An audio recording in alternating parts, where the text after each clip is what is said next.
Comments, questions, concerns on any portion of this homework. There was looking at Darwin's 5 principles of natural selection as it relates to different scenarios.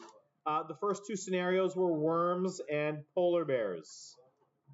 Comments, questions, concerns. Oh, Paneet, you're here. Paneet, do you have any irrational fears? Similar to the swimming in the water and not being able to see the bottom.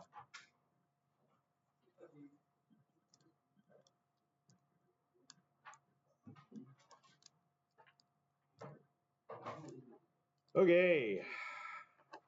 Again, I've said it before, I'll say it again.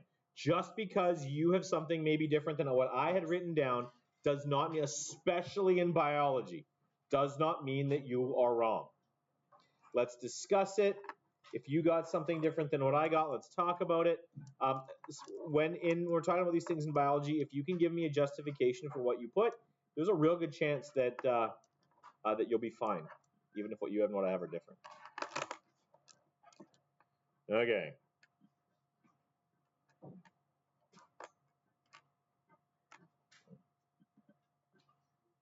Okay, comments, questions, concerns, going once, twice. Anyone want to talk about anything thrice? We're all good with worms and polar bears. Sold. Okay, cool. How about ostriches and rabbits? Is there anything here anyone would like to discuss?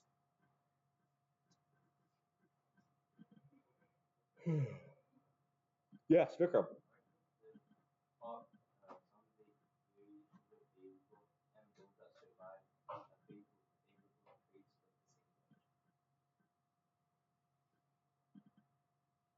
It's just an explanation of why. So generally we would say the faster is better. Why? Because the faster can get away. Though they are more likely to survive the jackal portion, at least. It's just a justification. Yeah, it's justification.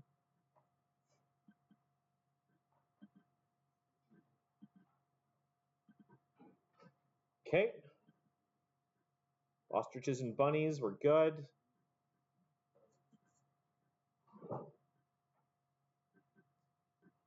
Going once, twice, thrice, sold. Okay.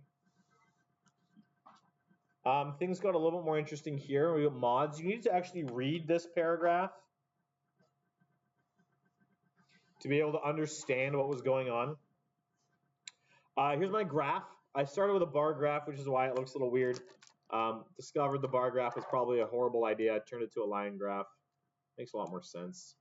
It shows, better than just reading the numbers, but you can see it with the numbers too, that the population of dark moths increased as air pollution increased, and the population of light-colored peppered moths decreased as air pollution increased as time went on. I'm going to flip, and the next section is just answering questions. Some of them are gimmies, super simple questions about what's going on here. The process is natural selection. What is shown is that as pollution increased, dark moths increased, light moths decreased. If you read the paragraph, the implication there is the one factor that caused the decline of the light-colored peppered moths was a lack of place to hide. If you're not aware, birch trees are white, and so that would be where the light-colored moths would want to hide. But the pollution darkened the trees, gave the dark ones a place to hide, and the light ones stood out. So they, excuse me, which also answers 5. It was harder to see the dark moths. They weren't hunted as aggressively. They were the ones that went on to survive. Color is the factor influencing the survival of the moths. Pollution is what gave rise to the moths, the dark moths. If regulations on air pollution were introduced, that means there would likely be less of it. Means that the dark-colored peppered moths might lose some of their places to hide. It might actually cause a balancing of the two colors of moths. That was a fun song. Is that someone's ringtone or an alarm or something? It was a fun song. And then the last one, how does the peppered moth example illustrate the natural selection is situational? It only happens in areas with pollution, and if you change the pollution, you could swing the population the other way. If you just banned those factories, all of a sudden the white ones would come back and the dark ones would go away again.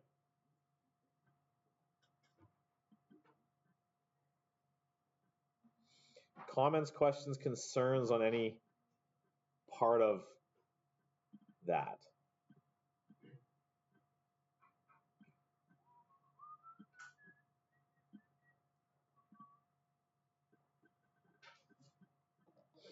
Okay, if there are none. This one got a little bit more abstract because there really wasn't anything to read other than, I mean, it was this picture and this chart. Darwin's finches. There was a list of the different species down here at the bottom and the different things that they eat. I told you guys yesterday that the Galapagos was an island chain. Here they are. There's something like 13 different islands there. 1, 2, 3, 4, 5, 6, 7, 8, 9, 10, 11, 12. 12 or 13. I may have miscounted. And all these different birds and all their different food sources. And then it asked you 10 questions or 12 questions about all of this. And here's what I said. Again, you could have said different things. Two selective pressures experienced by the ancestral population of finches. I said isolation and food supplies. They're alone, trapped there on that island. It's not like they can leave. And the kinds of foods that are there, it's not like new food is coming. 2, I said the characteristic was different beaks. 3, the two factors I gave were ecosystems and food sources. 4, I said the factor that led to speciation was the food sources. 5, I figured that the tree finches, those are the ones with the larger, harder beaks, would have a better chance with the nuts. The stabby-beaked finches, I said, would probably be eating insects. Could they coexist? Yes, because they have different food sources. The large cactus finch, if I'm not mistaken, ate cactus, and the regular cactus finch actually ate bugs. And I did predict that they could, in fact, mate because they were both considered cactus finches.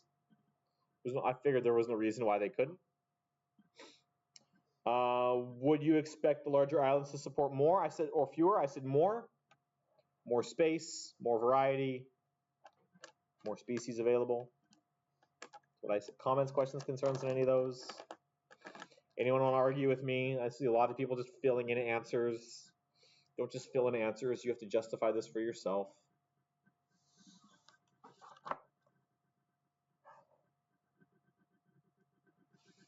Uh, 9, 10, 11. I figured that those ones could coexist. They also have different food. 10, I figured the medium or large ground finches would have a better shot. There would be a decrease in the frequency of all of the ground finches because lots of them would die off due to the drought explained in the question for 10. Average beak size would likely increase if it's selecting in favor of the hard beaks, eating the harder seeds. 11, if the rain came back and the smaller seeds were there and the larger seeds were less plentiful, I figured the small or sharp beak ground finches would have a better chance of survival. And then number 12, 2 factors that could lead to the extinction of finches. If food sources disappeared or the ecosystems changed, those finches could die off. And I crossed off question number 13. Questions, comments, concerns on the finishing of natural selection? Okay, if there are no questions about natural selection, let us look at artificial selection. Find me this page in your notes.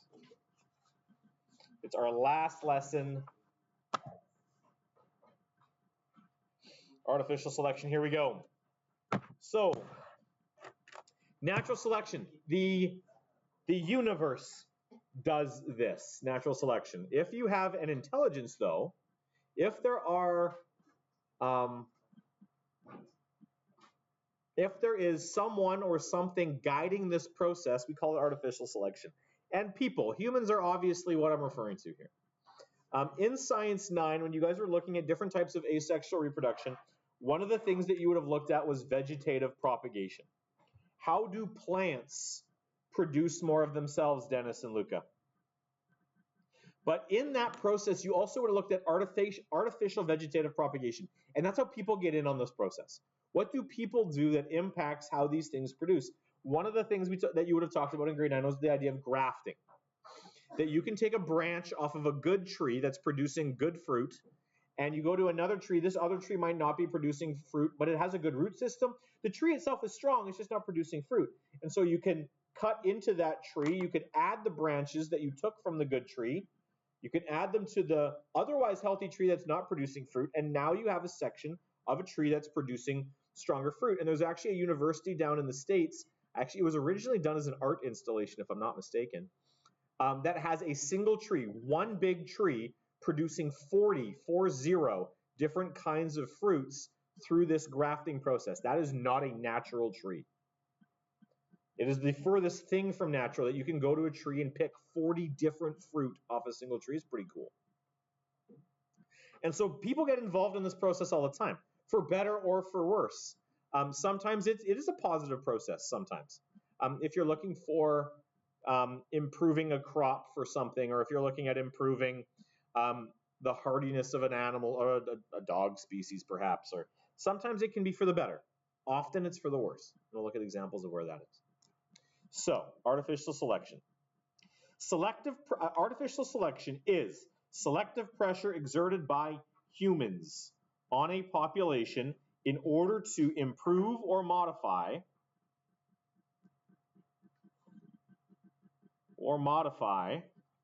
desired traits. People do this all the time.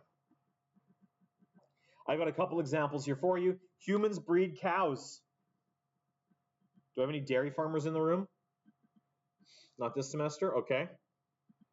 If you want cows to produce milk, if you are a dairy farmer, you want the cows that produce a lot of milk to be allowed to breed.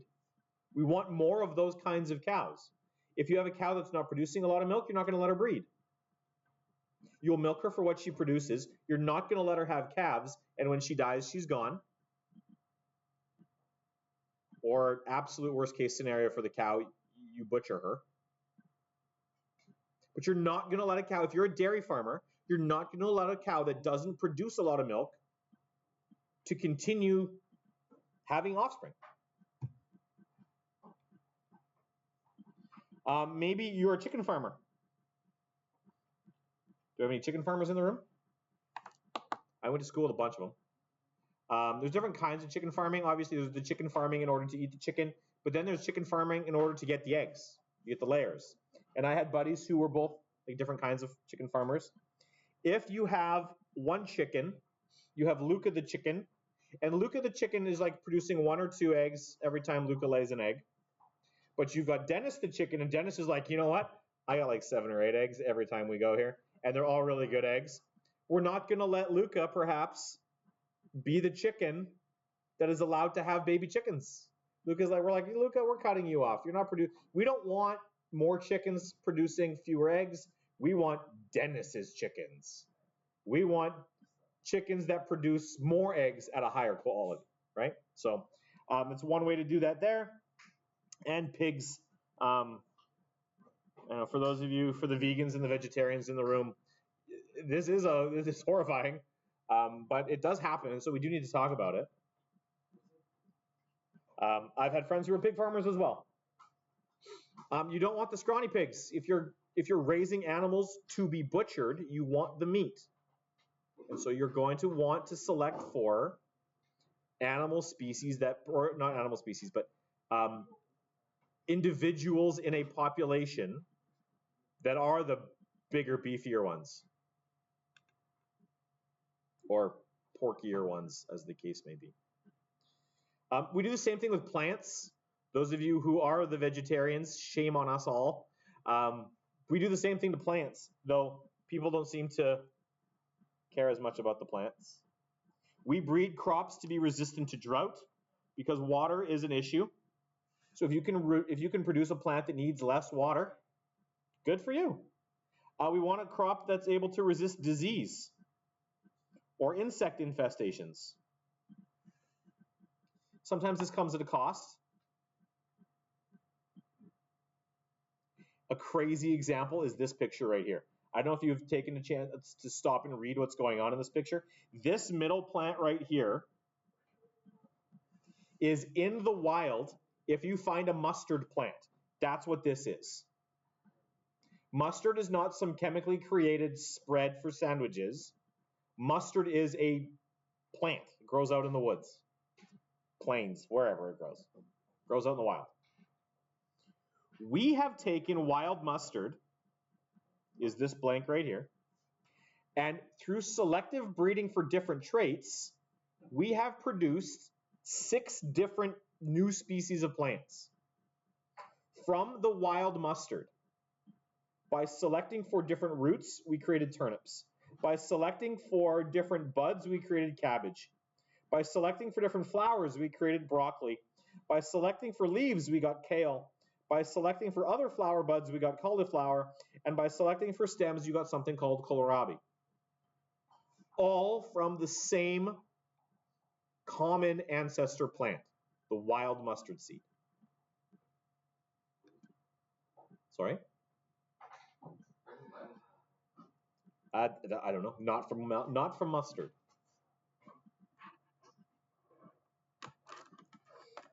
And to be honest, if you're asking me, I think only one of these was worth doing. I could take or leave the other 5. I prefer to leave the other 5. But all of them came from the mustard plant, which is wild. Because they don't taste the same. They don't look the same. None of them look like the yellow mustard that we're used to seeing, right? But all that came from there. There are consequences to this procedure, though, too. There are consequences. Dogs are an example of different species of dogs, or breeds of dogs rather, are a fantastic example of where this goes horribly, horribly wrong. Some selectively bred animals have health problems. So English bulldogs have respiratory issues. They struggle to breathe. They get sleep apnea, which is weird for a dog to get sleep apnea. It means you stop breathing while you're sleeping. Lots of large dog species have hip issues. This is because they've been interbred so aggressively. German Shepherds, Huskies, Labs, Retrievers all have a higher chance of having hip issues later in life. And for those dogs, later in life is maybe 5, 6 years old, not that old. And they get these hip problems because of the interbreeding. The purebredness of it all is what causes these problems. And so to reduce some of these problems, we actually encourage the breeding of quote-unquote mutts. If you have a dog that has a bunch of different species bred into, or not species, but a bunch of different breeds bred into it, has a less of a chance of having those health issues because you're going to get the stronger genes, the dominant traits from a bunch of different breeds that will cover over some of these health issues. Things like doodles. We like breeding doodles. The Labradoodle, the Golden Doodle, the Bernedoodle, what other doodles exist? Because you're taking what was 2 formerly isolated species, I keep saying species, breeds. The standard poodle and the golden retriever, the standard poodle and the Labrador retriever, the standard poodle and the Bernese mountain dog, and you breed them together and you get a cross, but a cross with some really cool traits and less health issues. In plants, there's a problem with yes, Imparis. I have no idea. I wasn't there at the beginning. I don't know who would know. Like it would have started with wild dogs, and how many of those were, I don't know. Well, if you think of the different wild dog species. There's a couple different varieties of wolves. I think foxes are considered canines as well. You've got a whole bunch of different, there's a couple different kinds of African wild dogs. Australia has a wild dog population. Europe has different wild dog populations. And so you get, there's variety there, but not nearly what we have now. So I don't know. How do you get a pug? There's no way a pug was going to survive in the wild. Selectively breeding plants. And sorry, I'll show you now. We're talking about dogs, so let's show you the dogs. This is what... Hey, how dare you? It's my daughter. Okay, so this is what pugs used to look like. They were cute. They looked like functional dogs. They had snouts. They could breathe. They could function. They had a role. Pugs were actually designed to be a hunting dog for burrowing animals. If you're hunting rabbits and the rabbits are all down in their burrows, you want an animal to flush them out. So you release the pugs. Small dogs, stocky little strong dogs that can get down in those burrows and scare out the prey and then chase. That's what the pug was designed for originally. A small little hunting dog. But someone in their vanity said, you know what? What if we took this dog and we just smashed its face in? Let's breed so that, where's my mouse? I want my mouse. Where's my mouse? There's my mouse. Let's breed this thing. There's another example of what a pug used to be. Longer tail, longer snout, and we breed these things and all of a sudden we get this little freak. Still not too bad.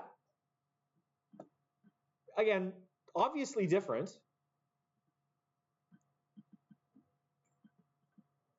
Also a pug. Pug can't close its mouth because it has to breathe through its mouth because it can't breathe through its nose. Pugs are known for having their eyes pop out of their skulls. That is a problematic trait. This is what pugs look like. This picture was taken in 1878. This is 4 years ago. 140 years of breeding created this little sad experience. What used to be a totally reasonable dog. These are the skulls of these breeds. This is where they would have started. The wolf, the husky, like you have a strong skull, long snout, longer snout, and now we've bred these dogs. You got the Shih Tzu, the Pug, the Pekingese, the English Bulldog, and look how the face has shrunken in. The Pug, especially, there's no space in those eye sockets to hold the eyes. There's no place for all that tissue to go that's built around the nose. I'm sorry if you're a big fan of your pug, and I hope your pug's doing okay, but it really is a shame that these things are the way they are. This is one of the consequences of people getting involved in the process and being like, you know what? We're going to create this thing. This thing is going to be cute and adorable and suffer miserably its entire life. Obviously, we don't necessarily say that last part, but that's what happens. And then there's my daughter again. So there are downsides to people getting involved. Plants, there's downsides to us getting involved in plants too. Selectively bred plants lack genetic diversity because they are all similar. I think I mentioned it to you guys earlier, but bananas are all clones of each other. If there were to be a disease that would just start to rip through the bananas, all of the bananas would be gone. Bananas, as we know it, would cease to exist. Plantains would stick around. They're a variety of like a wild banana, what bananas would have been at one point in the past. But we have bred bananas so aggressively and so uniformly that they are all effectively clones of each other. Monoculture is another thing that happens. Monoculture is the repeated planting of the same varieties of species. Monoculture is bad because with a lack of diversity,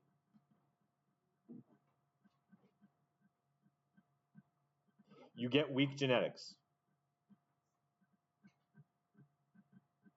And this is actually a really effective way to create new diseases, where you create the opportunity for disease.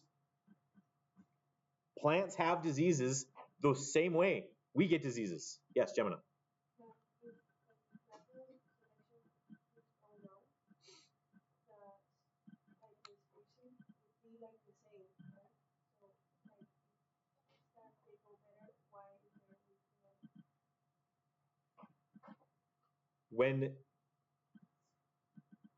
So this isn't natural selection, this is artificial selection. This is when people get involved.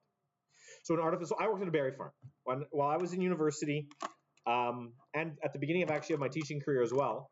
I worked on a berry farm, and one of the techniques in farming that actually was a relatively recent development in human history, I want to say the last 800 years, was the idea of crop rotation. So when I worked at the berry farm, what we would do is we plant a strawberry field, and the strawberry field would be there. And even within the strawberry field, I don't know if you guys are aware of this, but there are, to my knowledge, like a dozen, there's probably more than this, but to my knowledge, there's like a dozen different varieties of strawberry. A strawberry is not just a strawberry. There's ever-bearing strawberries, and there's Rainier strawberries, and there's June-bearing strawberries, and there's a bunch of different varieties, different names. And different farms, like the farm I worked on, they were like, we do not want to grow Rainier strawberries. And if you held out like a plate of strawberries, I could tell you what the difference, when I worked on the farm, this was 15 years ago, I could tell you the names of all those different species, and I had my favorites. I loved Rainier strawberries, but the farm I was working on wouldn't plant them. And the reason they wouldn't plant them is because that particular variety of strawberry it's a lot sweeter, has a higher sugar content. But what that means is it's more susceptible to moisture. So even a little bit of rain on those things, and they would start to mold while they were on the plant, and they'd rot and die. And so we live in a rainy climate. And so planting these Rainier strawberries, we wouldn't get a crop. Because one day of rain, they would molt and they would die. And so, and mold is like, it's a fungus, it's a disease. So we got rid of the Rainiers and we brought in other varieties, but we only let the strawberry crop stay for 3 or 4 years, because if you let them stay for too long, those same varieties, diseases can start to, like the diseases that nature selects for, if you create the possibility for natural selection to create a disease suited for those strawberries, all of a sudden now you've allowed for that to happen, and within the soil, this disease is now present, designed to wipe out strawberries. That is the natural selection side of things. So what you do is you wipe out, you say, okay, these strawberries are here for 3, 4, 5 years, and then you mow it down. It was a really fun time of the end of the season. You take the tractor with the big lawnmower on the back and you just wipe them out. And then you go through with the tractor and you dig it all up, and then we plant corn. Corn would be the intermediate, like the off-season species that we would plant, because those same diseases that go after the strawberries don't go after the corn. So you get rid of the strawberries, now you plant the corn, those diseases have nothing to eat, the diseases are going to die. And corn actually puts a lot of nutrients back into the soil. So then the corn's there for a couple of years, and then you pull out the corn, and then maybe you put it in a raspberry field. You let the raspberry field go 5, 6, 7 years, pull out the raspberry field, strawberries go back. And you're constantly, so farmers now are constantly moving around their crops over their 100-acre property to prevent the diseases from getting a chance to naturally select. That the crop rotation is an artificial procedure. And if the only thing, monoculture is, if only thing you plant, strawberries year after year after year after year after year, you're not allowing for, and some of these plants, we talked about it earlier, some of these plants are self-pollinating. If you have a self-pollinating plant, like some blueberries are allowed to pollinate themselves, you're not bringing in genetic diversity if a plant is allowed to just make clones of itself. And so you get this monoculture where it's a really good opportunity for nature to select for some of these pests, to wipe out plant species. Does that long answer kind of make sense? Okay. So on the farm that I worked at, we had 5 different varieties of blueberries, 6 different varieties of raspberries. Like, you don't think, you go to the store, you're like, I want to buy raspberries. And you buy your raspberries, you eat your raspberries, and it's a mostly similar experience. You know what raspberries are generally going to taste like. There might be some differences, but for the average member of the grocery buying population, it's not like you can go into a grocery store and be like, I want that raspberry because I like that raspberry better than this raspberry. But when you work on a berry farm for 6 or 7 years, I got picky. Like there were times of the year I wouldn't go get raspberries because I knew not just that I liked raspberries, but I liked Cascade raspberries, that particular species. Or Nooksack is another variety. Like I wanted that raspberry. So I would have a 2-week window in the year where I knew I could go to the grocery store and that was the raspberry I was going to get. Because they all fruit at different times. We had 3 different species of blackberries. We had something called a tayberry, which is a hybrid of a raspberry and a blackberry. It's the greatest berry I've ever had. Not super common, but it's becoming more common because, again, crossbreeding. You created this thing called a tayberry. And there's all sorts of really cool stuff. Getting away from stuff like monoculture and a lack of diversity. The farm that I worked at was really quite good for it. I got some pictures here of plants. I think I've shown you this before, but I'm going to show it to you again. What we have done to plant species. If you were away the first time I showed them to you, you've got these pictures, just not in color in your notes. That's what watermelon used to look like. This is what watermelon looks like now. Yeah. You'd have to find them in the wild, or someone would have to be growing them somewhere. If the old version, the reason that this is a picture of a painting. That's like this watermelon doesn't exist anymore. Yeah, Himparis.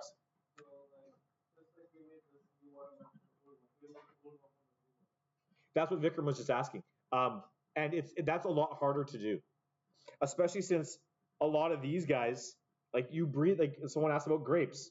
There's no such thing as a seedless grape. Like, how do seedless grapes make more of themselves? You need the seeds. The seeds are the sex cells.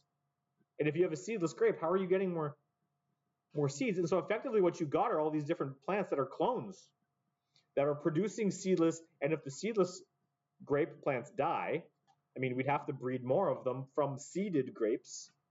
But if all the grapes were seedless, they would all die. It's a lot harder to undo some of the selective breeding because you've gotten rid of some of those traits and now you can't find them again.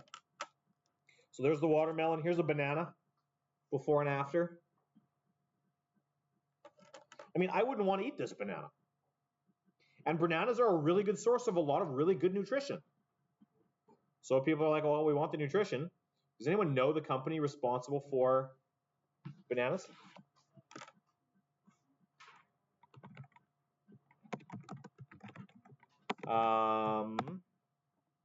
Chiquita. And Dole, Del Monte. These are like, there's a cartel. Not like a drug cartel, but there's like a banana cartel. Like they have the market cornered on bananas. And if you look at the history of Chiquita Banana, like the company, it has a really kind of a dark history in the banana world, which we don't ever really think of. Like we think of cartels and you think of like the dark corner of the world, you think of like Chapo and cocaine, not bananas. But there have been some really dark, shady, awful things done in the name of bananas and pineapples. Just go do some research. It's wild. These are eggplant. That's what the eggplant used to look like. This is what eggplant looks like now. This is a modern picture. So the OG eggplant still does exist. But this is what we've bred it to be. Yeah, in Memphis? Yeah, that's right. Carrots, wild carrots versus cultivated carrots. You can still find wild carrots, but we've bred them. Sorry? Yeah. They wouldn't taste very good, but you could, yeah. Yeah.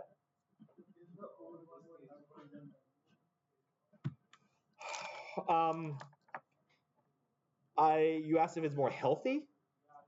I don't know if I could speak to the healthiness.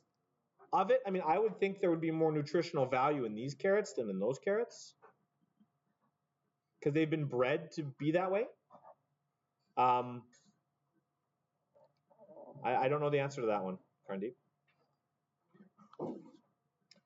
Corn. This is OG corn. This is new corn. Or wild corn versus cultivated corn. You can still find wild corn, but this is what cultivated corn looks like. And cultivated corn, man, that stuff is good. The farm that I was at, we had 4 different kinds of corn. And in the morning, like I'd start my work would get there at like 5:30. One of the first things I would do is go out into the cornfields once they were up off the ground. I'd go grab 2 cobs of corn, just eat them raw in the field for breakfast. So good. So good. A raw, and that's actually how I prefer it now. A raw cob of corn is, try it. So good. So good. It doesn't need to be boiled or roasted with salt and butter. So good raw. Okay, flip ahead. Last, we're just going to summarize some of this stuff, and then you guys are free to work on a few things. I'll tell you what you're going to work on over the next couple days. To summarize this, natural selection, artificial selection, and mutations. DNA mutations produce genetic diversity. Some of them are positive, some of them are negative. Environmental factors called mutagens can cause mutations. Things like the sun, X-rays, UV rays. Chemicals that we introduce, cigarette smoke, asbestos, these are all things that we've talked about, are all also mutagens. Natural selection favors traits that make an organism better suited for survival. Sorry, better suited to its environment is what I wanted there.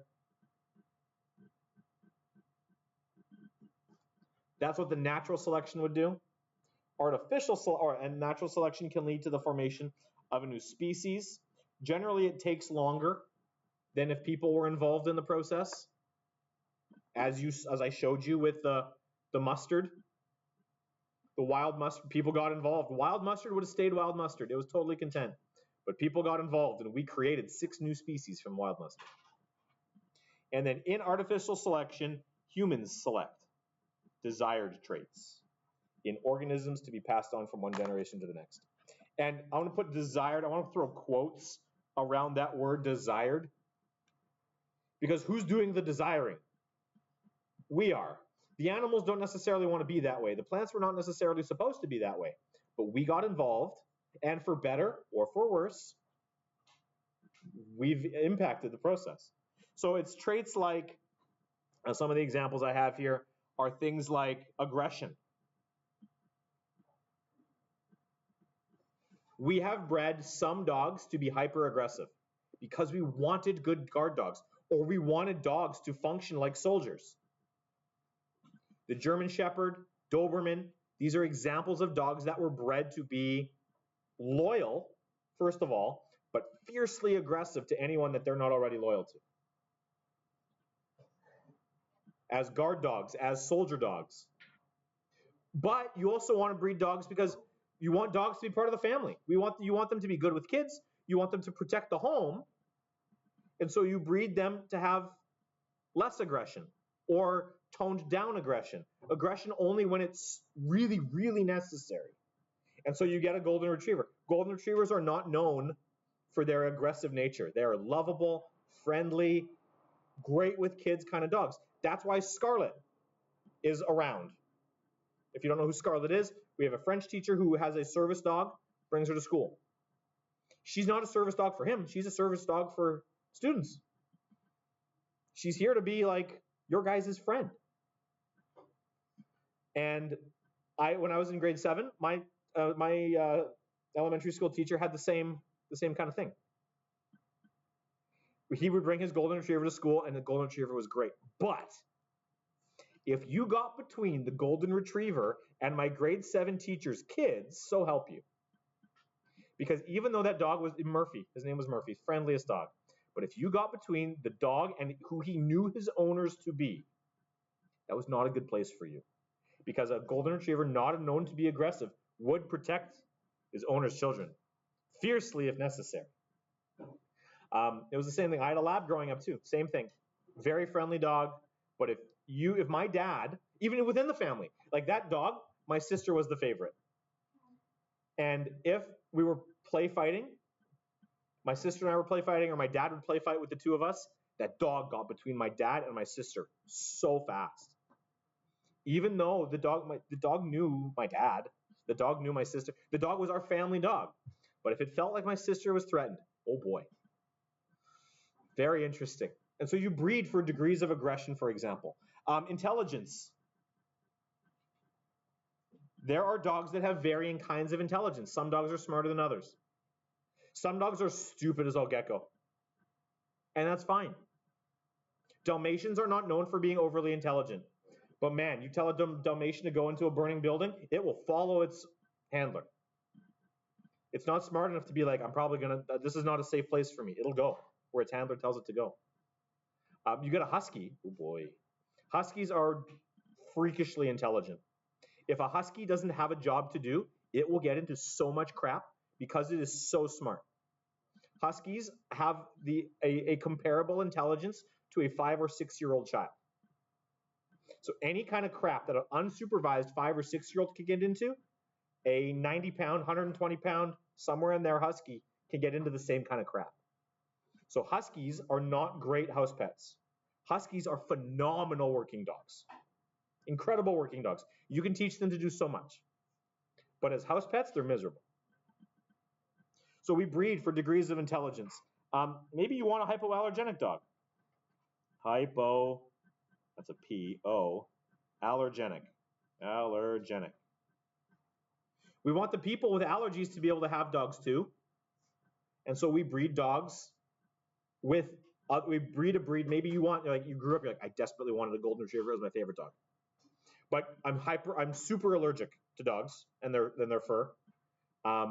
So then someone developed it, but if I breed the golden retriever with the standard poodle doesn't shed. Someone with allergies can get a poodle, but maybe you don't want a poodle. So you want the golden retriever. So you take the golden retriever that you want and you breed it with the poodle that you don't want, and you create a golden doodle with the traits of a golden retriever, but the hypoallergenic nature of the poodle. And you get this really cool new breed. Very popular breed nowadays. Getting away from the dogs. Maybe you want it to be whatever animal to be stronger. Maybe you want it to taste a particular way. Maybe you want more meat. Maybe you want the thing to be cuter. Maybe you want to breed for color. I don't know. There's all sorts of traits that people have bred for over the history of human involvement in species selection. And this is the end. Lamise, you bet. Before you do that, give me 30 seconds. I'll tell you what you're going to work on. So that's it. Biology's done. To start, what I want you to move to next is the 1.3 assessment. It is a selection of it's multiple choice questions. You do not need to do the Venn diagram at the end.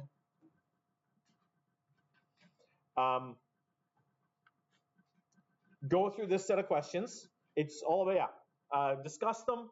There was some confusion with them in my previous block. That's okay. Once you are done that, I'm going to tell you what you're going to work on next, and then Louise, you can go. Once you're done that, you guys, I want you to come pick up your, I'll put it over here on the tables next to, kind of between these three. It's your last little kind of breeding lab. I told you guys you did the dragons, you did the monsters, and I told you to breed dogs. This is an artificial selection lab. I'll walk through it, and then we'll see. So once you're done the multiple choice questions, you're going to grab this, and then Simon says you are a dog breeder. You have been contacted by a scientist working up in the Arctic. The scientist wants a dog that will be able to hear a polar bear approaching and alert him with a loud bark. This could also help scare the polar bear away. So the scientist wants this dog. You need to decide from a list of available traits, coat, color, fur length, ear sight, smell, endurance, behavioral features like trainability, barking, disposition. You need to say, okay, if this is the dog I'm making for a scientist up in the Arctic, what traits do I want the dog to have? So you'll say for coat color, maybe you want it to be, I don't know, pick one. Maybe you want it to color. Pick a color. Maybe you want it to have white fur so that it blends in with the snow. Maybe you want it to have dark fur so it doesn't blend in with the snow. Whichever trait you pick, explain why. Why would you want this dog to blend in with the snow? Why would you want it to stand out of the snow? Don't just say, I want it so that it blends. Why? Why is that an important feature of the dog? Maybe it's better if it's not blended. If you want it to scare away polar bears, maybe you want a black dog. So that the polar bear can see this thing from a really long way away and be like, you know what? Not feeling like going over there. Maybe that's the better choice. I don't know. You're breeding the dog. You choose what the choice is.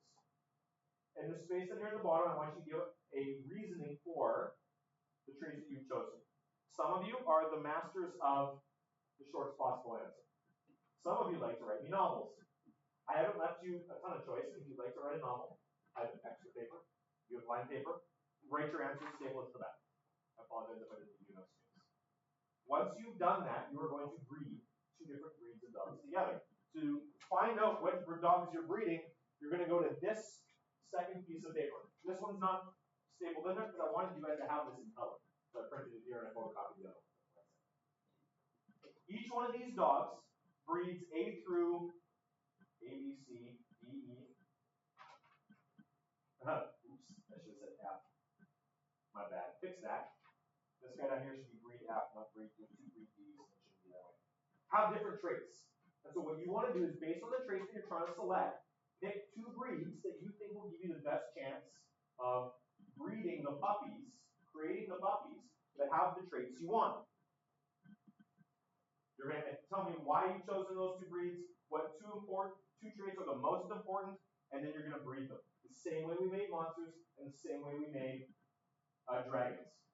We flipped dominoes to determine which trait from which, because remember, every parent gives one version of the thing. You're going to flip. In this case, you're not doing genes. You're going to see which overall trait the puppies are going to get. So you're going to flip. It'll be, did I explain it here? You flip a coin. If the tail falls on heads, the puppy gets the mom's trait for that particular example. If the coin flips tails, he gets the one from the dad. And because I took a survey, some people who had puppies in the past, the average number of people who had puppies at home had 9 puppies in their litter. You guys are going to make 9 puppies. So you're flipping coins for all those traits for mother and father's traits 9 times. And you're going to see then how many, if any, of these puppies from this first litter got the traits you wanted for the task assigned. Are any of them closer to the goal than either of the parents were? How would you continue the process to end up with the traits for the dog? After you finish those questions, you're going to grab this here and move it here. You'll have today, tomorrow, and possibly Monday to play with some of this stuff. If you finish that thing, when you finish that, hand it in, and I've got the unit review from biology for you. You guys will have your biology unit test next week, Wednesday. Because Tuesday we have questions, comments, concerns, I want you to know over the next couple days. Okay, cool. Start with the multiple choice questions. Move to that, then the review. Let me go to the washroom, get to work. You have your tasks. If you have friends who are away, fill them in on the schedule for the next couple days. Well, it's also in the video too.